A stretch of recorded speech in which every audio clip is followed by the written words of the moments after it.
देखिए, जहाँ तक टूरिज़्म का सवाल है, 1-2 सालों से ठीक-ठाक टूरिज़्म रहा, मगर फिर भी इस साल हमें उस मिक़दार का नहीं लगा कि जब से हमारी यात्रा स्टार्ट हो गई, उसके बाद वही पैटर्न चला जो पहले हुआ करता था। हमारे यहाँ 90 डेज़ का सीज़न चलता था, फिर 120 डेज़ हुआ था, फिर 1-2 सालों से राउंड द ईयर डेस्टिनेशन बनने लगी थी।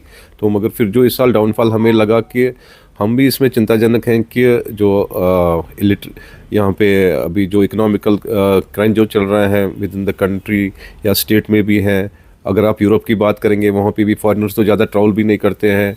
बहुत सारी चीज़ें इसमें मिक्स होती हैं, खासकर जो यूथ्स में अनएम्प्लॉयमेंट की रेट है वो भी है, या मिडिल क्लास लोग हैं वो भी ज़्यादा ट्रैवल नहीं करते हैं आजकल। हम जो बाहर की स्टेट्स या बाहर के जो कंट्रीज़ हैं वहाँ पे भी देखते हैं, जो हमारी फीडबैक्स हैं, तो थोड़ा वो डाउनफॉल ही लग रहा है। तो वी आर एक्सपेक्टिंग इसमें गवर्नमेंट का एक मेजर रोल होता है। जैसे गवर्नमेंट ये हमारी जो टूरिज़्म डेस्टिनेशन है, कश्मीर एक ब्रांड है, अपना नाम है इसका। लोग यहाँ पे कम से कम जो विद इन द कंट्री आना चाहते हैं, एक बार आना चाहते हैं। हमारी जो इतनी बड़ी पॉपुलेशन है, अगर उसका 1% भी हमें एक साल को मिलता है, वो भी करोड़ों में है। तो अगर वही 1-2% भी हमें यहाँ पे मतलब गवर्नमेंट फोकस करेगी कि आना चाहिए यहाँ पे, जो हमारे एलटीसी टूर्स होते हैं उसमें उनका बड़ा रोल रहता है।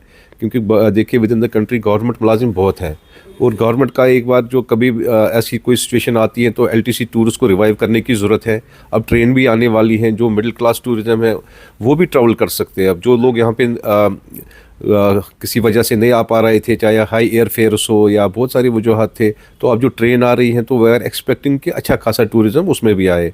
और अगर हम सब चीज़ों को मिलाएंगे कि इसमें गवर्नमेंट को एक प्रमोशनल प्रोग्राम्स भी करने हैं जो मतलब बहुत सालों से नहीं हो रहे हैं उस मिक़दार के जैसे पहले हुआ करते थे कि। और जो अब आने वाला टाइम है, अभी विंटर्स की बात चल रही है, न्यू ईयर का टाइम है, तो पिछले साल जैसा न्यू ईयर तो मेरे को लगता है नहीं रहा। हमारी मैं हाउस बोट्स की बात करूँगा, 90 to 95% of house boats were vacant.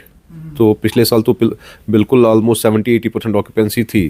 तो इन चीज़ों को हम भी मॉनिटर कर रहे हैं। हमारी नोटिस में भी आ रहा है कि टूरिज़्म वैसा नहीं जा रहा है जैसे पिछले 2 सालों से गया। नाउ वी आर एक्सपेक्टिंग कि अभी जो हमारा ये विंटर होता है, ये प्रमोशंस के लिए अच्छा टाइम होता है। इसमें जो हम लोकल स्टेक होल्डर्स हैं वो भी अपनी मेहनत करते हैं, डिपार्टमेंट ऑफ टूरिज़्म को भी मेहनत करने की ज़रूरत है।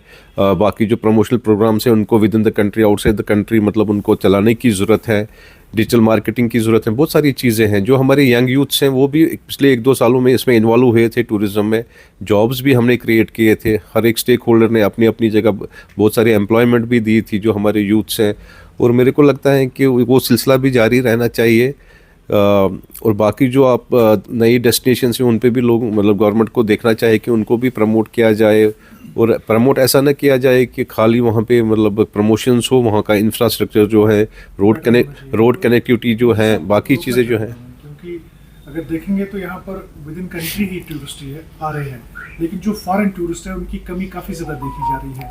तो उसमें आपको लग रहा है कि इम्पैक्ट जो है वो फॉरेन कंट्रीज़ में पड़ रहा है, क्योंकि many countries are surrounding with the war weapons, जो उस तरह का अभी चल रहा है। तो उससे इम्पैक्ट आपको लग रहा है कि जो टूरिज्म एस्टैब्लिशमेंट है या टूरिज्म बिजनेस जो है उस पर इम्पैक्ट हुआ? देखिए, पहले यूरोपियन टूरिस्ट यहाँ पे ज़्यादा आता था, साउथ ईस्ट एशिया का उतना नहीं आता था। आजकल ज़्यादा साउथ ईस्ट एशिया से लोग ट्रैवल कर रहे हैं, जैसे मलेशिया, थाईलैंड है। तो वो अभी मतलब वार जोन में तो नहीं है, मगर वहाँ जो यूरोपियन कंट्रीज़ की बात आप कर रहे हैं उसमें जो एडवाइजरीज़ हैं वो बड़ा एक प्रॉब्लम है। वो एडवाइजरी जब तक पूरी तरह से हटेगी नहीं तो ज़्यादा वो लोग ट्रैवल नहीं करेंगे, क्योंकि उनका बड़ा वो इंश्योरेंस का मसला होता है।